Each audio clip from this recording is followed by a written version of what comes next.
They told me Christmas was for family, until my own son told me I wasn't set invited. It was a Wednesday in mid-December, Cleveland buried under snow. I'd called just to ask what I should bring for Christmas dinner. A pie, a casserole, anything. Instead, my son's words cut through the line like ice. "Dad, we weren't expecting you this year," he said.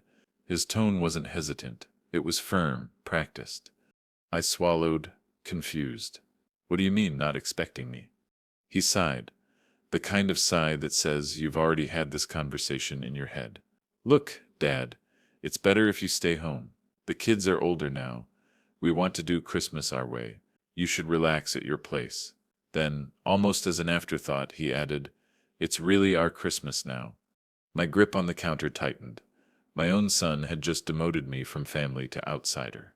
Before we continue, please subscribe to the channel and tell us where you're listening from. I hung up, my hand trembling as I set the phone down. The kitchen hummed with silence. Somewhere outside, a snowplow scraped the street, steady and uncaring. But all I could hear were his words, "Our Christmas now." I poured myself coffee I didn't want and wandered into the living room. That's when I saw it, a half-crumpled envelope sitting on the side table, tossed there days ago with the junk mail. I pulled it closer and flattened it. A mortgage bill, due January 3rd, $1,780. I stared at the number until it blurred.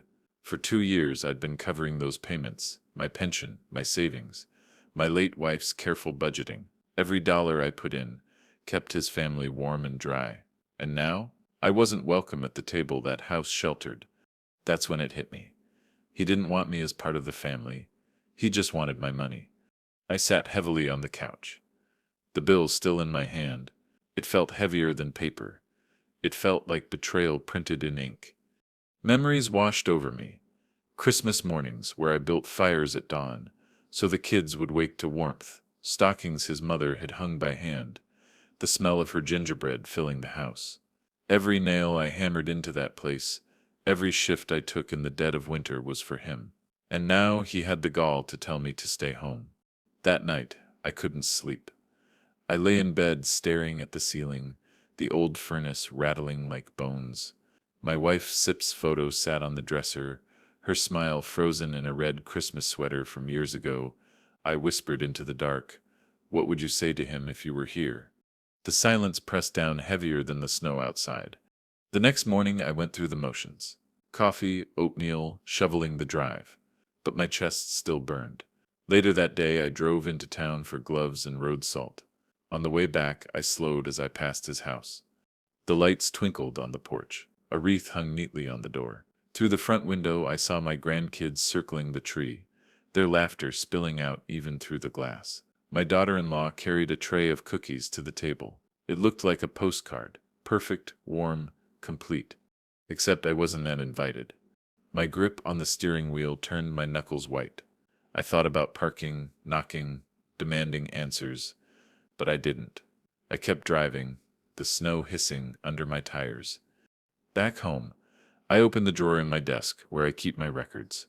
I spread the papers out, mortgage slips, bank receipts, all in my name.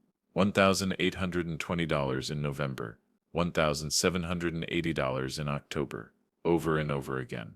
His life, his house, his stability, balanced on my shoulders. I picked up the most recent slip, December 1st, $1,780, and underlined the date twice with a pen. My hand shook, but not from weakness, from anger. It dawned on me. I was the foundation he stood on, and he just tried to kick me out of my own creation. Without me, nothing held. Not the roof, not the house, not his prideful little life. I folded the mortgage bill, slid it into my coat pocket, and walked back to the window. The snow swirled under the streetlights, blurry and cold. My reflection stared back at me, lines on my face carved deeper now, not from age but from betrayal. And for the first time in a long time, I didn't just feel old, I felt dangerous. If my son thought he could erase me from Christmas while still cashing the checks that kept his lights on, then he had another thing coming. I whispered into the glass, my breath fogging the pain. "Not this time. After that phone call, December seemed to grow colder by the hour. The snow piled higher on the streets of Cleveland, but it couldn't bury the ache in my chest. I spent the next morning in silence, moving through the house like a ghost. The walls echoed with memories I didn't want to revisit. Christmas mornings when the kids were small, when my wife was still alive. She used to hang stockings by the fireplace, embroidered with each of our names. Mine always said Dad in bright red thread. Now the mantel was bare, and my name might as well have been erased. I couldn't eat. Oatmeal sat cold in the bowl as I wandered from room to room, carrying the mortgage bill like a piece of evidence I couldn't put down. Every time I looked at that $1,780 due in January, the truth cut deeper. I wasn't just excluded, I was discarded. Nights were the worst. The furnace rattled and the wind howled against the windows, but the silence inside was heavier. I lay in bed, staring at the ceiling, listening for a voice that would never come. My wife's picture on the dresser seemed to look back at me with quiet sadness. She'd been gone 5 years, but in that moment the loss felt fresh. Why did we work so hard for him? I whispered into the dark. Why did we save? Why did we build, if this is where it ends? My hand trembled as I opened the drawer of my nightstand. Inside was a bundle of receipts and slips, years of proof that I had carried my son when he couldn't carry himself. I spread them across the bed like cards, the dates and amounts staring back. November 1st, $1,820. October 1st, $1,780. Month after month, my handwriting scrawled on every line. Each slip felt like a scar, proof of a loyalty that had been taken for granted. I pressed my palm against one, as if I could press the hurt away, but it only grew. For 3 nights in a row, I barely slept. I found myself wandering the kitchen at 2 a.m., staring at the refrigerator, the ticking clock, the shadows of my empty house. I poured whiskey into a coffee mug, something I hadn't done since my wife's funeral. It burned going down, but it didn't warm me. On the 4th night, something shifted. I had pulled out the Christmas photo albums, maybe out of masochism. There we were, me in my work shirt, still dusty from the construction site, my wife in her red sweater holding our boy on her lap. Behind us the house looked small but proud, the paint fresh, the roof new. I remembered how I'd taken extra jobs patching other people's roofs in the biting cold, just to make sure ours stayed solid. And now my son wanted me to stay home, while he celebrated under the roof my money paid for. That thought cracked something open inside me. At first it was grief, then it hardened into something else. Anger. By December 18th, a Sunday, I finally left the house with purpose. I drove to the grocery store, more to escape the silence than to shop. I picked up milk, bread, a carton of eggs, and that's when it happened.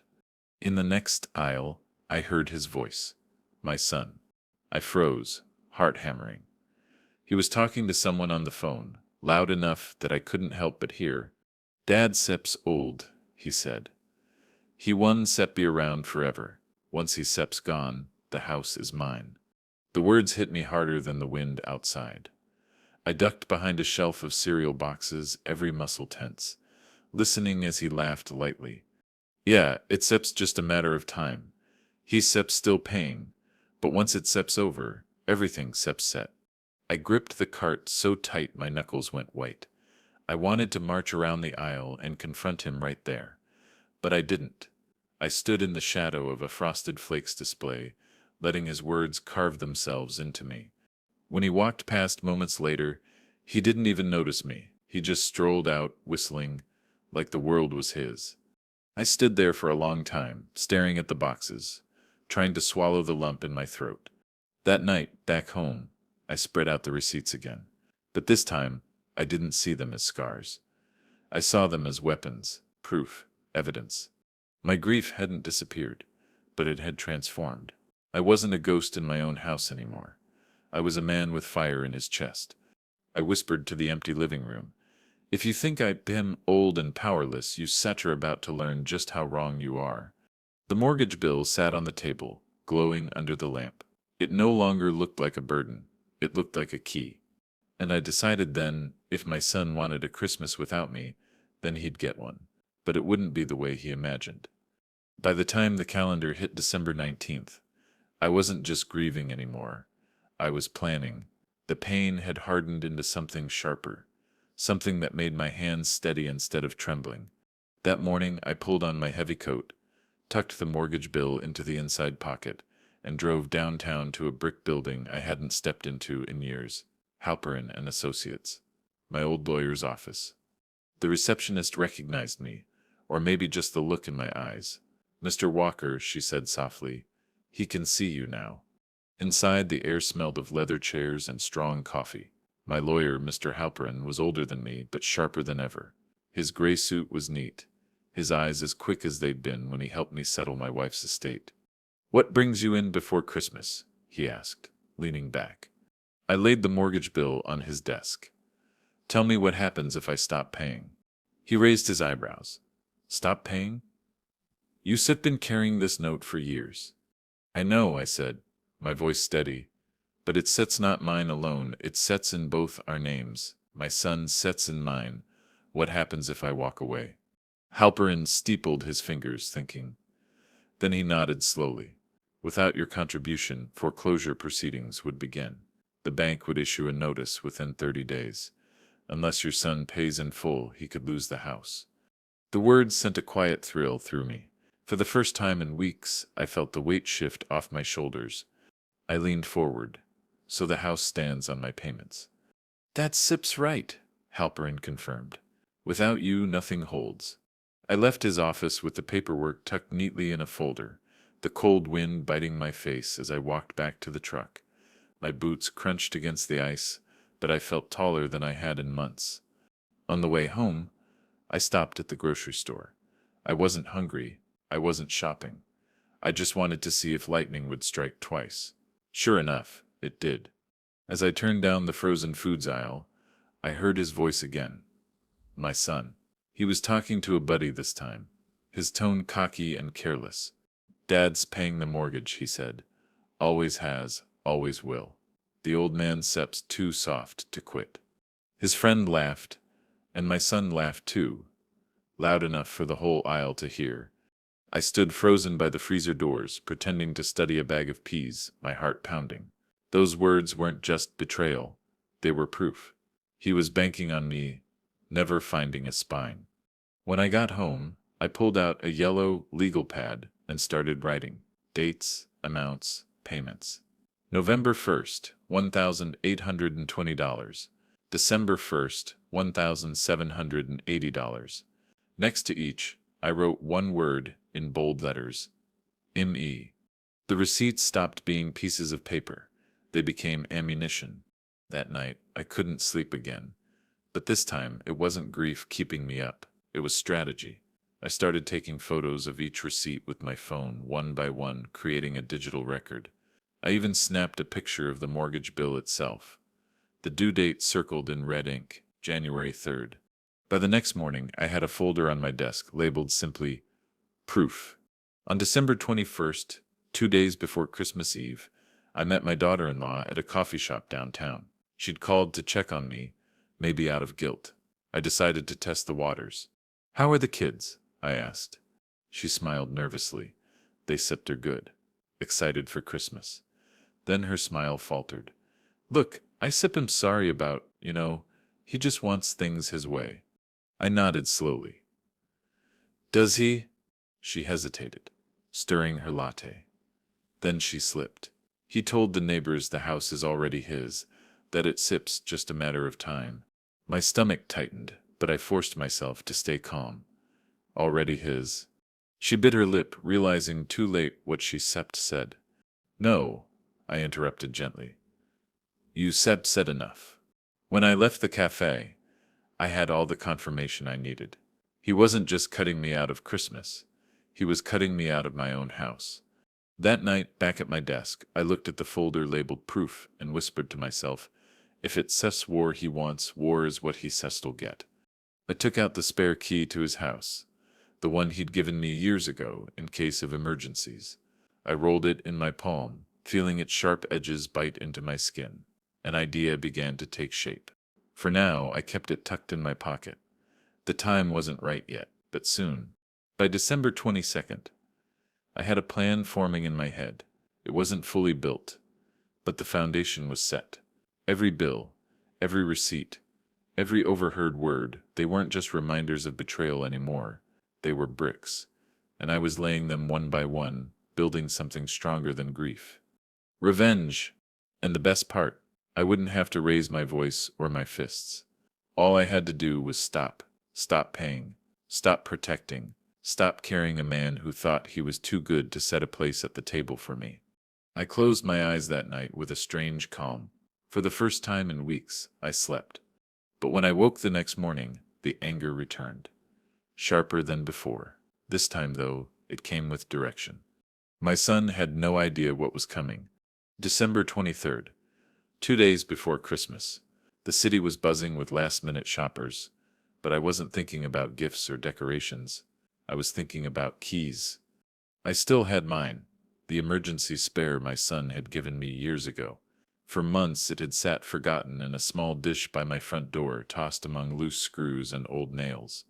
But now it felt like a weapon, cold, solid, sharp at the edges. That evening I drove to his neighborhood. The snowplows had cleared the main roads, but his street was still covered in white. My truck crunched over the ice as I parked 3 houses down, engine idling for a moment. I could see through his windows, lights glowing, laughter spilling out, the kind of picture-perfect holiday scene you'd see on a card. He didn't know I was coming. He didn't know that every laugh, every flicker of warmth inside that house was built on my pension checks. When I knocked, my daughter-in-law answered. "Oh, hi, Dad," she said, startled. She looked over her shoulder, probably wondering if she should let me in. "I won't stay long," I said smoothly, holding up a tin of cookies I bought at the store. "Just thought I drop these off for the kids." She hesitated, then opened the door. The smell of roasted ham and cinnamon drifted out. My son was in the living room, beer in hand, laughing with a couple of his buddies. He barely glanced up when I walked in. "Hey," he muttered, like I was a delivery man. Then he went back to his story. I forced a smile, placed the cookies on the counter, and chatted with my grandkids for a few minutes. They hugged me, their innocence making the sting cut deeper. All the while I kept my eyes on the bowl near the door, the one where they tossed their keys when they came home. And there it was. My old spare key still on its worn brass ring, sitting among the others. I hadn't touched it in years, until tonight. When no one was looking, I slid my hand into the bowl and palmed the key, smooth, practiced. My son's laughter carried from the living room, masking the soft clink of metal. I slipped the key into my coat pocket and said my goodbyes. On the drive home, I pulled into a darkened gas station and sat with the engine off, the key in my hand. I turned it over in the dim light, the brass catching the glow from the overhead lamp. It felt heavier than it should. Not just a piece of metal, an entry point into his secrets.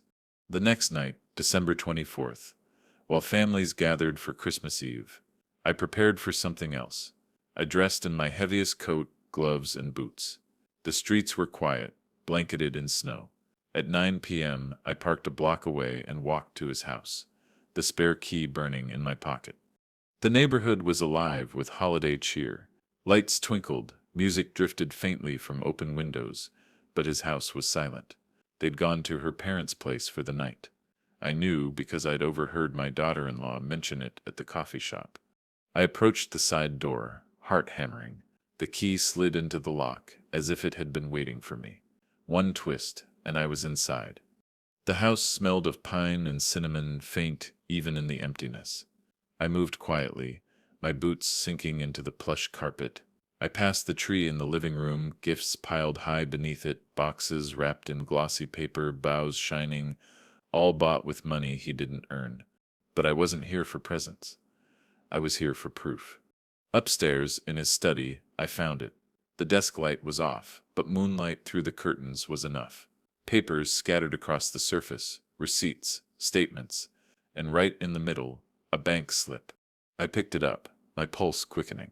A purchase for $4,500, dated December 14th, jewelry store. The item line was vague, but the price spoke louder than words, a gold watch.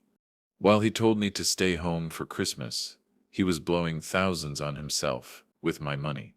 I snapped a picture of the slip with my phone, making sure the date and amount were clear. Then I carefully slid the slip back into place. My hands shook, not from nerves, but from anger sharpened into resolve. I looked around the room, memorizing the scene. The desk, the chair, the piles of unpaid bills pushed to the side. His arrogance was written all over this room. Before I left, I paused by the door, the house silent around me. I whispered into the dark, "Merry Christmas, son." Then I walked out, locking the door behind me, and slipped into the snowy night. Back home, I added the photo to my growing proof folder. The receipts, the statements, the mortgage slips, and now a $4,500 luxury bill from December 14th. Piece by piece, his fortress was crumbling, and he didn't even know it. For the first time in weeks, I smiled. Not because I was happy, but because I knew the balance was shifting. He thought Christmas was his, but I was about to give him a gift he'd never forget. Christmas morning arrived with gray skies and a biting wind. The whole city of Cleveland seemed wrapped in joy, kids racing outside with sleds, families crowding around fireplaces. I sat alone at my kitchen table, sipping black coffee, the mortgage bill lying flat in front of me like an invitation, but I wasn't sad anymore. I was steady, focused. The night before, I'd slipped into his study and photographed the $4,500 watch receipt dated December 14th. Now, it sat in my proof folder alongside the mortgage slips, each one a nail in the coffin he was building for himself. But paper alone wasn't enough. I needed backup, witnesses, documents he couldn't wriggle out of. On December 26th, I drove to First National Bank, where I'd done business for over 30 years. My old friend Joe was still there, working the back office. He'd been with me through good times and bad. He even came to my wife's funeral. When I walked in, he shook my hand firmly, his eyes narrowing as he studied my face. "You look like a man with a purpose," he said. "I need your help, Joe," I replied, sliding the mortgage bill across his desk. "I want copies of every payment ISEF made the past 2 years, and I need them signed, stamped, official." Joe leaned back, rubbing his jaw. "That SIP's a tall ask. What SIP's going on?" I met his gaze without blinking. "My son thinks the house is his. He's been telling people ISEP not part of the picture. But these receipts say otherwise." Joe studied me for a long moment, then nodded. "You've always been straight with me. I s'll get you what you need." 2 hours later, I walked out with a folder, copies of every check, every electronic transfer, all bearing the bank's stamp. Dates, amounts, even my signature on several: November 1st, $1,820. October 1st, $1,780. Each document another chain link, tying the house to me. But Joe had slipped something extra into the folder. "You didn't hear it from me," he whispered. "But your son Sep's been moving money. Small transfers into a separate account, in his name only. No joint signatures." I didn't answer right away. My chest tightened, my anger sharpening. "How much?" Joe lowered his voice. "Around $2,200 just last week, right before Christmas." That number lodged in my brain like a bullet. $2,200 gone, funneled quietly while he told me there wasn't room for me at the dinner table. When I got home, I photographed the bank slips and transfers, adding them to the growing proof folder. I could almost see the case building itself, document by document, date by date, like a brick wall closing in on him. Later that week, my daughter-in-law called to thank me for the cookies I'd dropped off. Her voice wavered as she spoke, and I decided to press gently. "Everything all right?" I asked. A pause. Then quietly she said, "He's been telling people the house is already his, that once Sep's gone, Sep's all settled." I clenched the phone, forcing myself to keep my tone even. Her voice dropped to a whisper. I shouldn't have said anything, but yes. I thanked her and ended the call, my heart pounding. Confirmation. He wasn't just careless, he was arrogant. He was bragging about a victory he hadn't won yet. That night, I opened my drawer and pulled out the mortgage contract itself, the original papers I'd signed years ago. The language was clear, both names, both signatures required. I traced the ink with my finger, the weight of it settling into my bones. Without me, he had nothing. On December 28th, I met again with Halperin, my lawyer. His office was warm against the winter chill, books lining the walls like silent witnesses. I laid the bank folder on his desk. These, I said, tapping the stamped receipts, prove ISAP carried the payments. And this, I added, holding up the affidavit Joe had quietly signed, confirms my son has been diverting funds into a private account. Halperin adjusted his glasses, reading carefully. Then he looked up at me, his expression grim but impressed. This is airtight. If you want to suspend payments, I can file the notice with the bank tomorrow. I nodded slowly. Do it. The words felt like a hammer striking the final nail. That evening, back home, I lit a fire in the fireplace for the first time all winter. The flames crackled, warming the cold corners of the room. I poured myself a glass of whiskey, set the folder of proof beside me, and stared into the fire. The mortgage payment for January 3rd was about to vanish. Not through anger, not through shouting, but through silence, through absence. He thought I was powerless. He thought I was old, tired, too weak to fight back. But he had no idea how strong a man can become when all he has left is his dignity and a drawer full of receipts. As the flames danced, I whispered into the empty room, "You wanted a Christmas without me. Now you settle get a new year without your house." And for the first time in weeks, I didn't feel broken. I felt ready. By December 29th, the city was blanketed in white, every rooftop sagging under the weight of snow. But inside my house, I felt lighter. The decision had been made. The January 3rd payment was suspended, the paperwork filed, and my lawyer had confirmed the bank would move fast.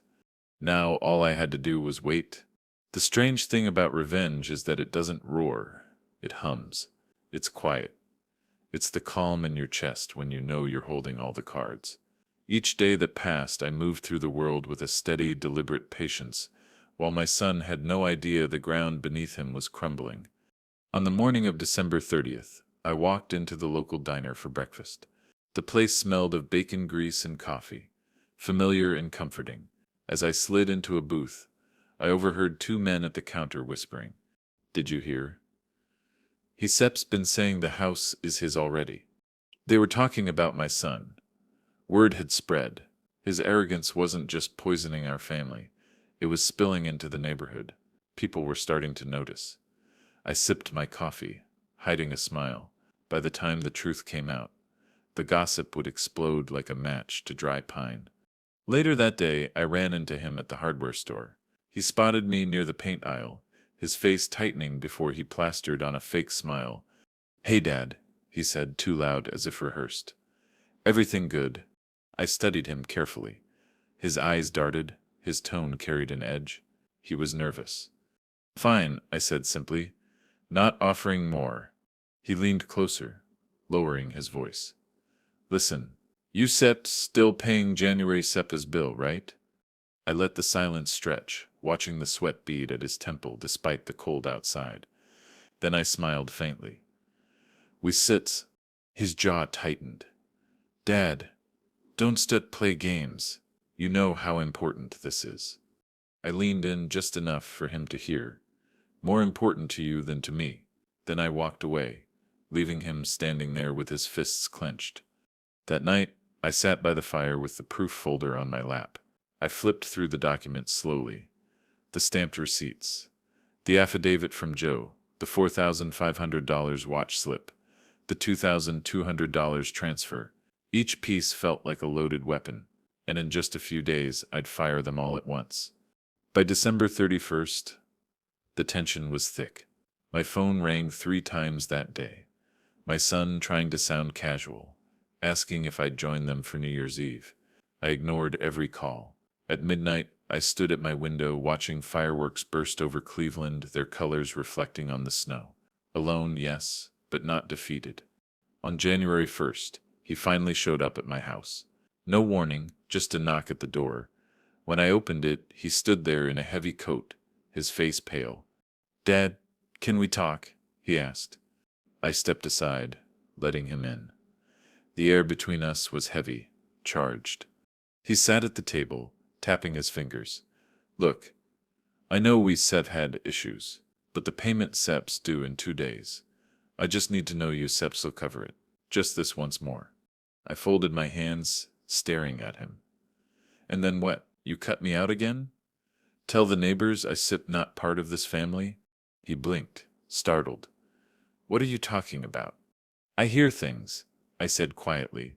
I hear you Sef been calling the house yours already, that once I Seft am gone, it's Seft's all yours. He flushed, looking away. People talk. No, I said firmly.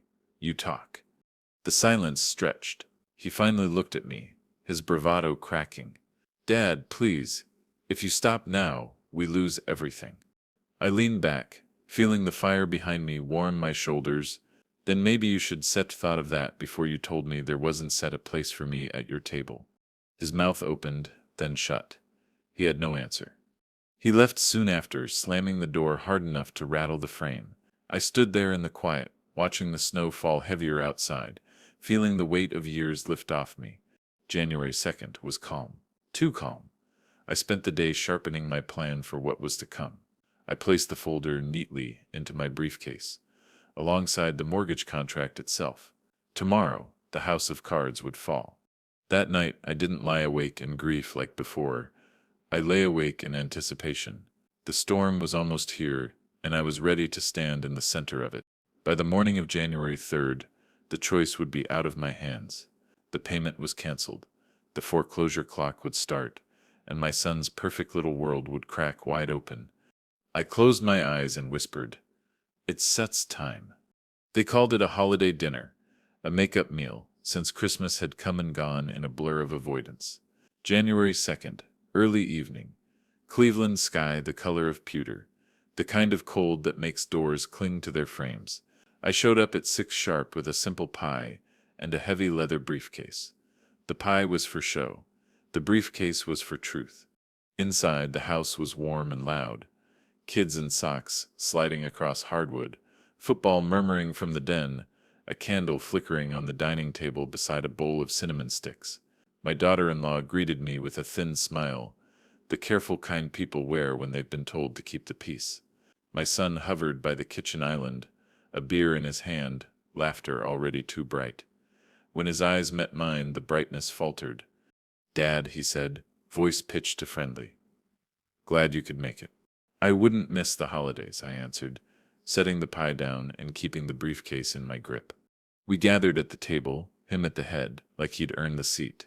His wife to his right, the kids bouncing until they were told to sit. Plates clinked, steam lifted off the ham. For a minute it almost passed for normal. Then the oven timer dinged and died, leaving a hush that felt like a held breath. I cleared my throat.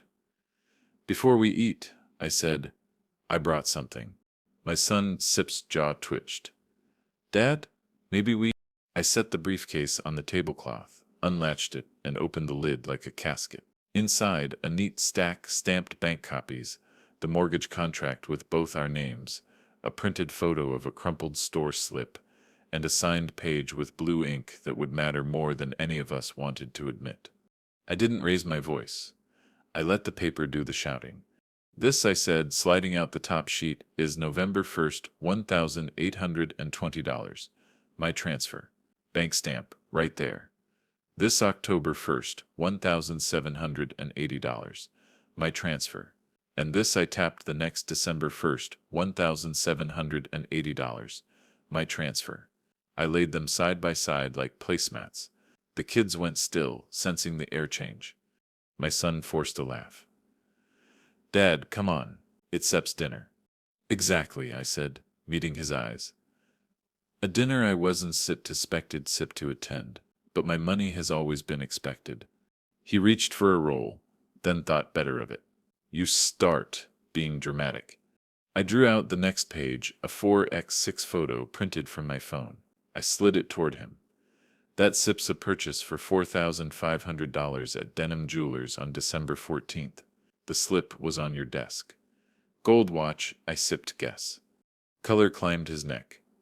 "You were in my house?" "I used my key," I said evenly. The one you gave me when family still meant something.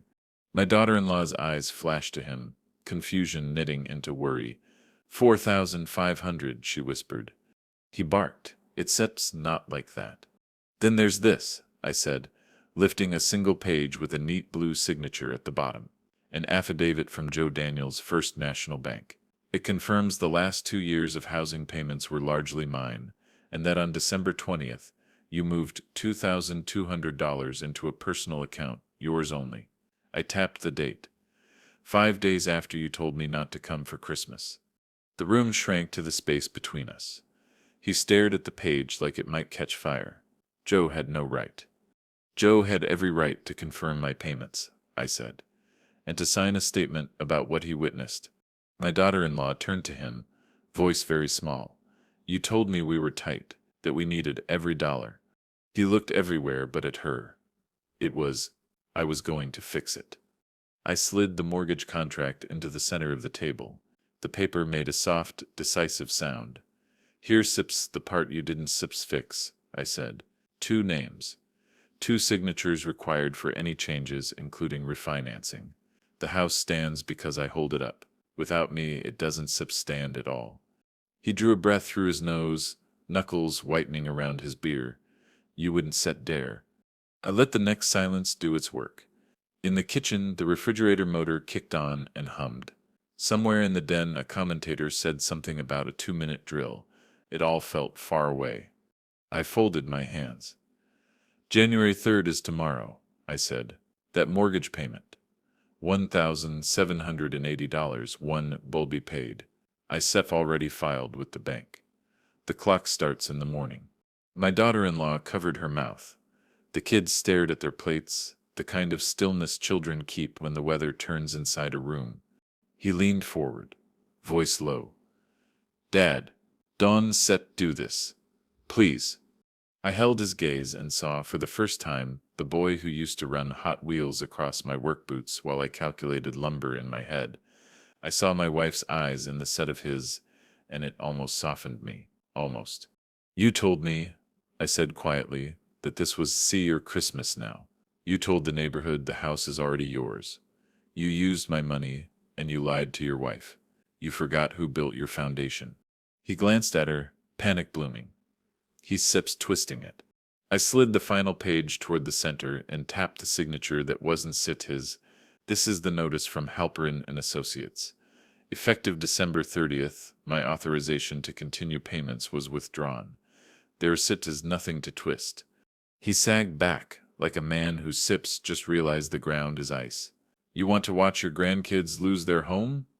I turned to the kids and softened my voice. No, I said. I don't want that at all. Then back to him. Which is why you make it right. You apologize to your wife. You correct what you told the neighbors. You arrange your own payments, or the bank will do it for you. My daughter-in-law spoke, shaky but clear. Did you really buy a $4,500 watch? While asking him to cover the bills, he stared at his plate. It was for a bonus. The guys at work. Her chair scraped. The guys at work don't tuck our kids into bed.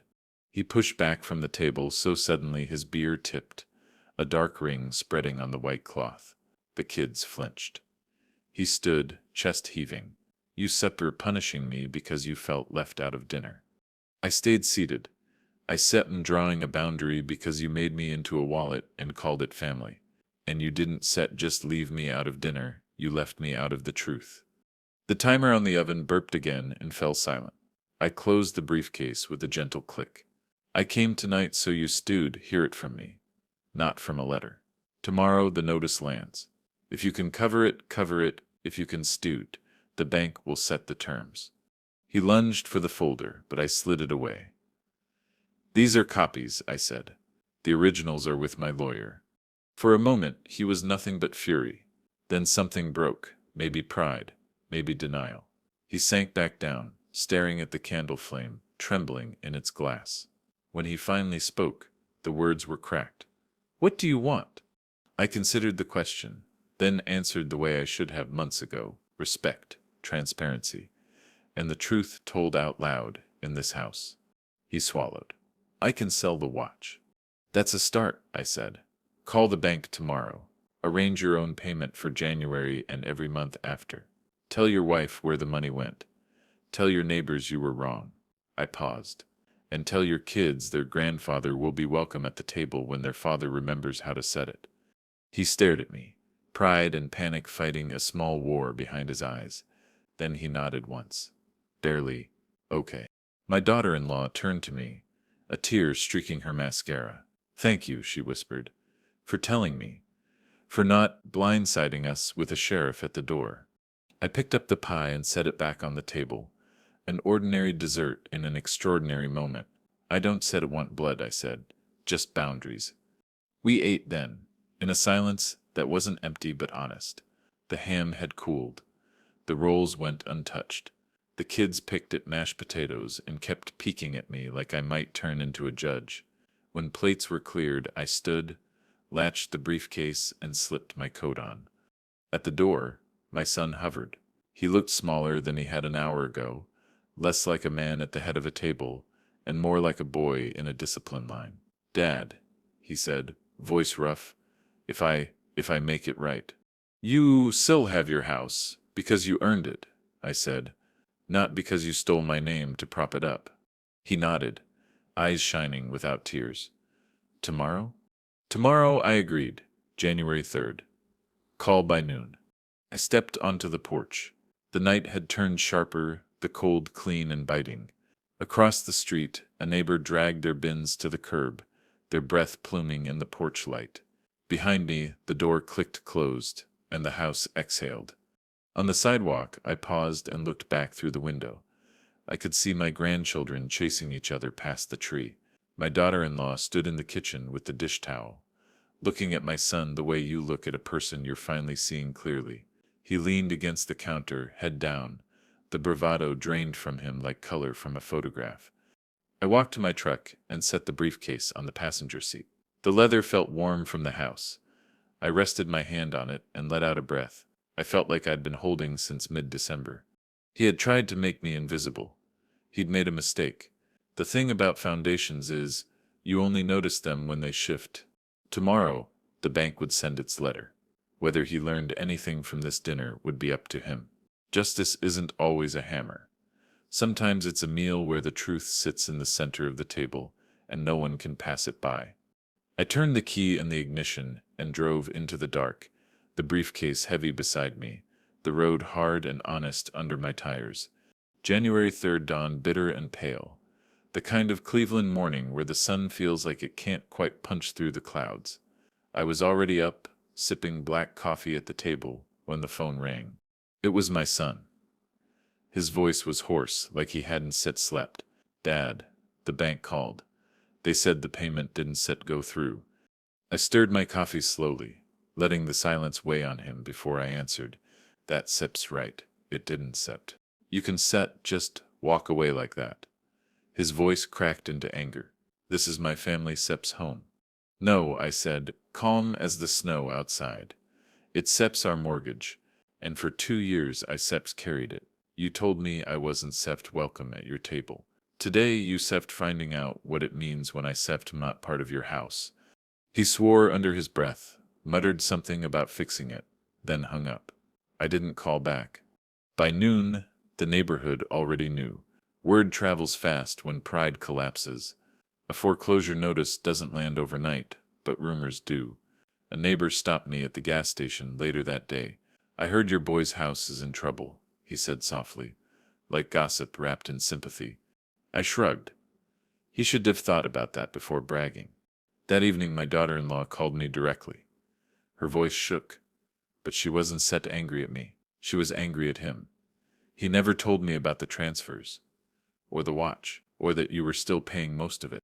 I figured he didn't debt, I said. Truth has a way of staying quiet until the bills show up. There was silence on the line, then a soft sob. The kids heard us fighting, and staying at my parents' cyst for a while.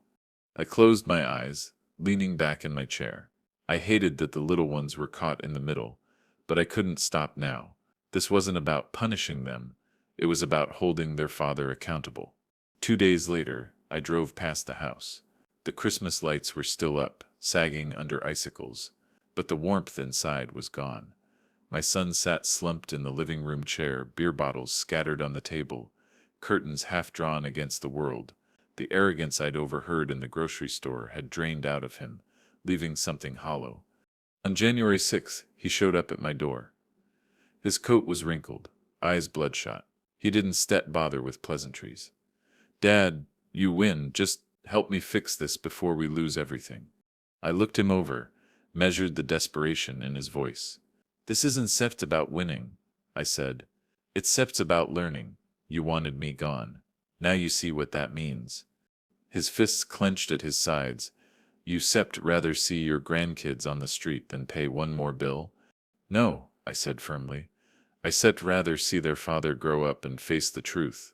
He stormed off, slamming the door hard enough to rattle the picture frames, but I didn't flinch. The fallout spread wider, the neighbors whispered. His friends at work began asking questions. And my daughter-in-law? She stopped defending him. She told me quietly one afternoon, "I married a man, but lately all I see is a boy." By mid-January, the weight of consequences was crushing him. The bank's first formal notice had landed, stamped and dated. His credit line shrank. The whispers grew louder. The wife he'd taken for granted packed the kids' bags and left him to stew in his empty pride. All because he thought his father's place was at home in the shadows while his money did the talking. I didn't raise my voice. I didn't swing a fist. I didn't even slam a door. I just stepped back and let the silence, the bills, and the truth do the work. And it was working. January 10th arrived with another heavy snowfall, Cleveland buried deeper in white. The cold air stung my lungs as I shoveled my walkway, but inside I felt strangely warm. Justice was moving forward, not with noise or spectacle, but with the quiet certainty of paperwork and deadlines. At 9:15 a.m., my phone buzzed. It was Joe, my banker friend. "It's SEP's official," he said. "The January payment is marked as unpaid. The bank has issued the first foreclosure warning, a letter SIP's going out today." I nodded, even though he couldn't see me. "Thank you, Joe." The next day, January 11th, that letter landed in my son SEP's mailbox. I know because my daughter-in-law called me in tears.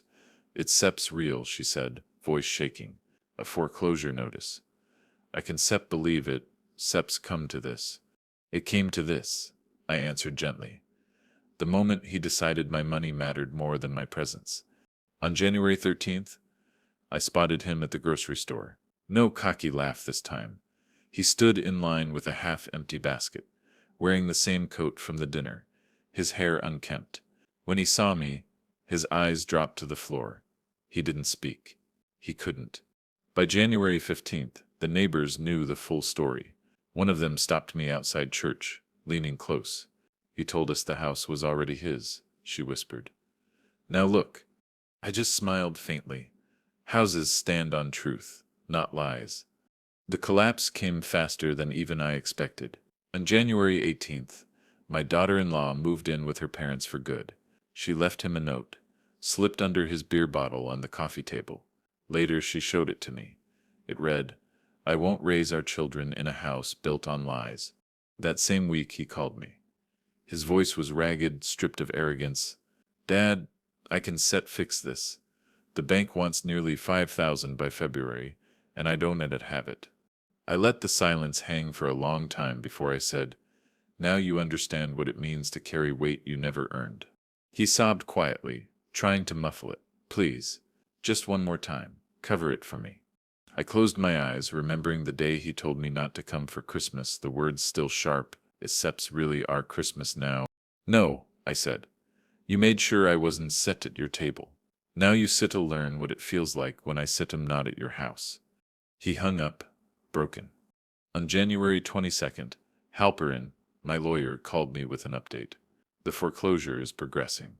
Unless your son makes full restitution, his set will be served by the end of the month." "Then it's SEP's done," I said. But the final blow wasn't from the bank. It came in whispers, in looks, in the loss of reputation that no dollar could fix. His coworkers pulled back. His friends stopped dropping by. He became the man everyone pointed at quietly, the one who couldn't keep his own house afloat. By January 25th, he drove past my house and parked across the street. I watched him through the curtain. He sat in his car for nearly half an hour, headlights cutting through the snow, before finally pulling away. He didn't knock, he didn't call, he just sat there, knowing I had the receipts, the truth, and the strength he thought was gone. Justice didn't arrive in a courtroom. Not yet. It arrived in the form of a thin envelope with a foreclosure stamp, in the silence of his empty house, in the way the world looked at him differently once the truth was known. And for me, justice came in the stillness, in the knowledge that I hadn't screamed or begged. I hadn't stooped to cruelty. I had simply stepped back, and the world revealed what was already true without me. His house couldn't stand. On January 28th, I stood at my window as the mailman trudged up the walk, a certified letter in his hand. Across town, my son was receiving the same, the official foreclosure papers. The end of the line. I whispered to myself, "You didn't just lose me, you gave me away. And now you, Stev, lost everything." By the time February rolled in, Cleveland's snow was gray at the edges, piled high from weeks of storms. The world outside looked worn and tired, but inside my house I felt something I hadn't felt in years. Peace.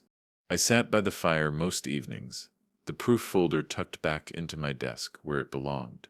The flames cracked softly, and beside me on the mantel, my wife's photo watched over it all. She'd always believed that truth had a way of surfacing. She would have understood what I'd done. Sometimes I'd think back to Christmases past, the stockings she embroidered, the laughter in the kitchen, the smell of gingerbread, and then to this Christmas, the one where my own son told me there wasn't room for me.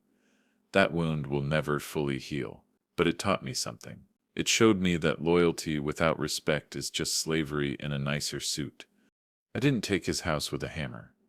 I didn't shout at him in front of the neighbors. I simply removed myself. I let the foundation shift on its own, and when it crumbled, the sound it made was enough to wake everyone around him.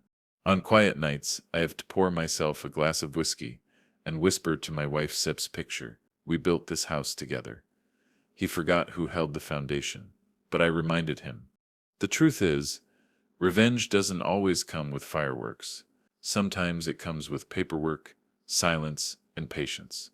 Sometimes the loudest justice is the absence of the man you thought you could step on forever. Neighbors still whisper, but now it's not about me. It's about him. The son who bragged too soon, who thought inheritance was guaranteed, who learned the hard way that nothing stands without respect.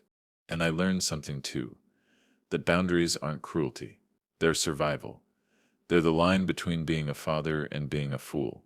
One evening, as the fire died low and the snow tapped against the window, I wrote a single line in my journal, a line I wanted to leave behind. The kind of truth you can pass down even when pride gets in the way. You didn't lose me, you gave me away. And now, you lost everything. I closed the book, set it on the mantel beside her photo, and finally let myself rest. February faded into March, and with it came the slow melt of Cleveland's snow. The sidewalks cleared, the icicles dripped, and the city began to breathe again. But for my son, the thaw didn't bring relief. It only revealed the cracks. By mid-March, the foreclosure process was in full swing. The bank gave him deadlines, numbers he couldn't meet. $4,800 in arrears, plus fees, plus penalties. He tried calling me twice, his voice hoarse on the voicemails. "Dad, please, I can hold it together. Just help me this once." I never called back. By April, the for sale sign went up in his yard. It wasn't the kind of proud sign you plant after moving up in the world. It was the desperate kind, the one that says time has run out. Neighbors slowed their cars when they passed, shaking their heads. Some pitied him, most didn't. He moved into a rental across town, smaller, darker, stripped of the pride he once wore like armor. His wife stayed with her parents for a while, and though she eventually allowed him to see the kids on weekends, the marriage was cracked down the middle. And me? I didn't gloat. I didn't strut around with proof in my pocket. Instead, I found purpose.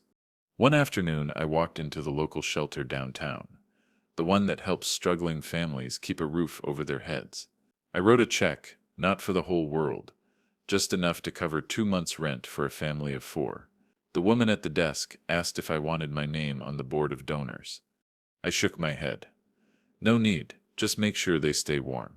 Because that's the difference between justice and cruelty. Justice sets boundaries and teaches lessons. Cruelty kicks a man while he's already down. I didn't need cruelty, I had my peace. Still, every now and then I'd drive past his old house, the one with the sagging lights still on the porch, waiting for someone new to claim it. I'd park for a moment, engine idling, and remind myself of the truth. It wasn't about the bricks or the beams. It was about respect. He tried to erase me, to take my place at the table while keeping my money in his pocket. But in the end, he learned what I'd always known. A house isn't a home without honesty. The aftermath wasn't fireworks or shouting. It was quiet. It was the steady sound of consequences marching in step, one day after the next, until the lesson sank deep. And when I finally walked away, it wasn't with bitterness. It was with the calm of a man who knows he drew the line where it had to be drawn. December came around again. Almost exactly a year after that phone call when my son told me I wasn't welcome at his table. Cleveland was blanketed in snow once more. The streets salted, the rooftops frosted white. People hung their lights. The smell of pine and cinnamon drifted through the city, and every store was crowded with families buying gifts. I didn't bother with decorations that year. My little house was quiet, the mantel bare except for my wife's photo and the journal where I'd written down my truth. I kept the fire going, poured myself a simple glass of whiskey, and let the days pass without ceremony. Then, a week before Christmas, the mail came. A thick stack of envelopes, bills, flyers, the usual junk. But one stood out, cream-colored, addressed in my son's handwriting. I held it for a long moment, the ink smudged slightly, as if written in haste. I slid it open with a knife. Inside was a Christmas card. No glossy photo of the family, no pre-printed greeting, just a single line written in shaky pen. Dad, I wasn't expecting you last year, but I could use you this one. I sat at the table, staring at the words. The room was silent except for the crackle of the fire. He hadn't said, I miss you. He hadn't said, I'm sorry. He'd said he could use me. The same word he'd lived by for years, use. I turned the card over in my hands, studied it, waited for some swell of emotion, anger maybe, or forgiveness. But all I felt was clarity. I slid the card back into its envelope, sealed it shut again with a press of my thumb, and set it in the drawer beside the old mortgage receipts, unopened, unread beyond that single line. Because the truth was simple. I wasn't a tool to be picked up when convenient. I wasn't a wallet, or a safety net, or a piece of furniture to move in and out of the picture. I was a man who had drawn a line, and I wasn't crossing it again. That Christmas, I cooked myself a small dinner, roast chicken, potatoes, a bottle of red wine. I set the table for one, and ate slowly, savoring the quiet. Outside, children's laughter rang through the snowy streets. Families gathered, but I didn't feel alone. I felt free. When the fire had burned low and the wine glass was empty, I opened my journal and wrote one final line beneath the one from last year. He asked if he could use me again, but I bet him no longer his to use. I closed the book, turned off the lights, and let the quiet of the season wrap around me like a blanket. The irony wasn't lost on me. A year ago I was excluded from his table. A year later he wanted me back, not as family, but as leverage. And by refusing, I gave myself the only gift that mattered, dignity. I whispered into the stillness, the same way I sipped had whispered a year before, not this time. And with that, the story was finished.